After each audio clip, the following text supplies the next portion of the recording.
Saya bolak-balik, tetapi yang saya cari itu tidak ketemu. Maka perkenankan saya untuk menanyakan itu. Saya tanya kepada pemerintah, bagaimana nasib rancangan undang-undang perampasan aset?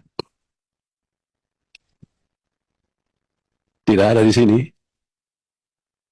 Apa memang tidak dimasukkan? Atau sudah dimasukkan tetapi tidak dicantumkan di sini? Ya. Mengapa saya menanyakan ini? Sebab semalam saya baca bolak-balik buku yang ditulis oleh Bapak Presiden kita, Presiden Prabowo. Buku itu tentang paradoks Indonesia. Saya membacanya bolak-balik. Dan dari awal sampai buku itu ditutup,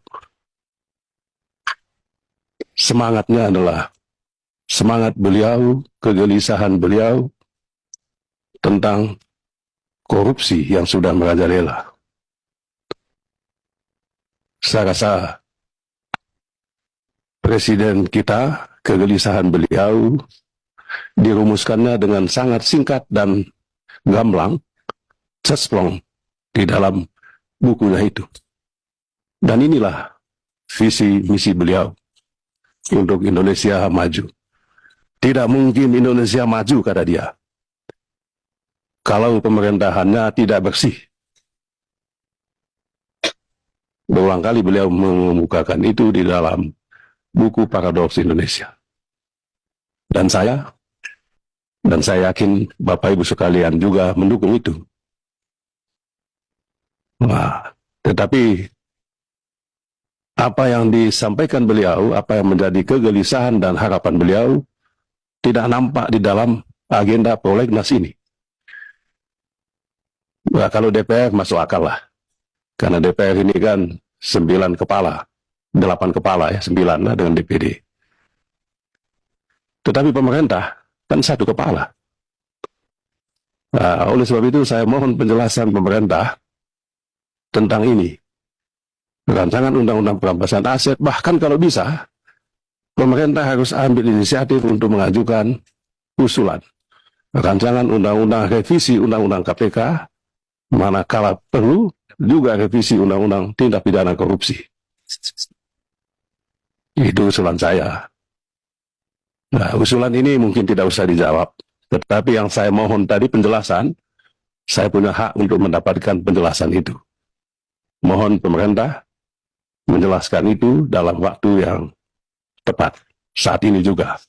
Sekian dan terima kasih banyak. Baik, terima kasih dari Pak Beni. Mohon dari Pak Menteri mungkin bisa ada tanggapan, silakan. Baik, terima kasih Pak Pimpinan. Yang saya hormati, ada 2 tadi hal yang terkait dengan pertanyaan kepada pemerintah. Satu soal RUU tentang desain industri. Prinsipnya kalau RUU tentang desain industri, kalau DPR berkeinginan untuk menjadikan usul inisiatif, kami persilahkan Pak. Kan prinsipnya mending jadi. Itu satu. Pemerintah tidak akan pernah keberatan untuk memberikan ruang kepada Dewan Perwakilan Rakyat Republik Indonesia untuk menginisiasi itu.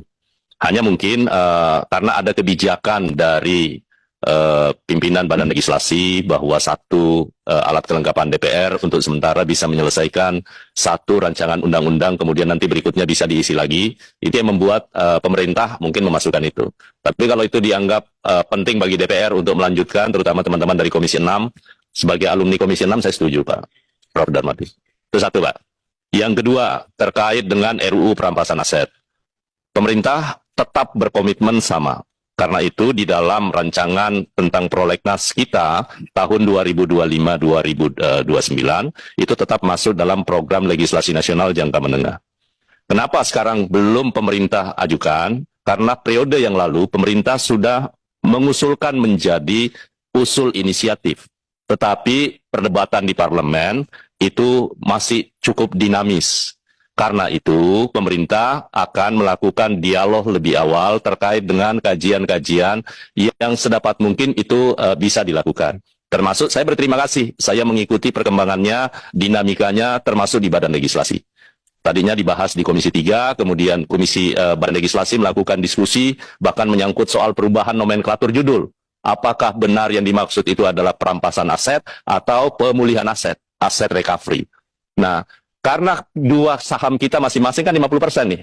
DPR punya saham 50% sebagai lembaga pembentuk undang-undang sesuai amanat konstitusi. Pemerintah juga saham 50% dalam pembahasan. Sedapat mungkin daripada kita hanya gagah-gagahan mengajukan satu rancangan undang-undang, tapi pada akhirnya publik tidak mendapatkan hasilnya. Nah, sejak ini saya sampaikan sekali lagi bahwa ini akan kami bicarakan dengan pimpinan DPR, kemudian pimpinan AKD, kita diskusikan bersama mana yang paling terbaik. Intinya, RUU ini menjadi kebutuhan kita bersama. Apalagi sesuai dengan kebijakan Undang-Undang 12 tahun 2011, dulu kita hanya boleh melakukan revisi prolegnas 2 kali dalam setahun. Sekarang setiap saat boleh, yang penting DPR dan pemerintah sepakat. Kalau ternyata besok kita sudah ada kesepakatan awal, baik dari sisi judul, kemudian juga mungkin substansi yang selama ini menjadi perdebatan-perdebatan itu bisa kita diskusikan lebih baik, maka secepat mungkin kita akan mengajukan itu. Termasuk usulan yang terkait dengan revisi tentang Undang-Undang 31 seperti yang disampaikan oleh Pak Beni. Saya rasa itu Pak, demikian, terima kasih. Assalamualaikum warahmatullahi wabarakatuh. Waalaikumsalam.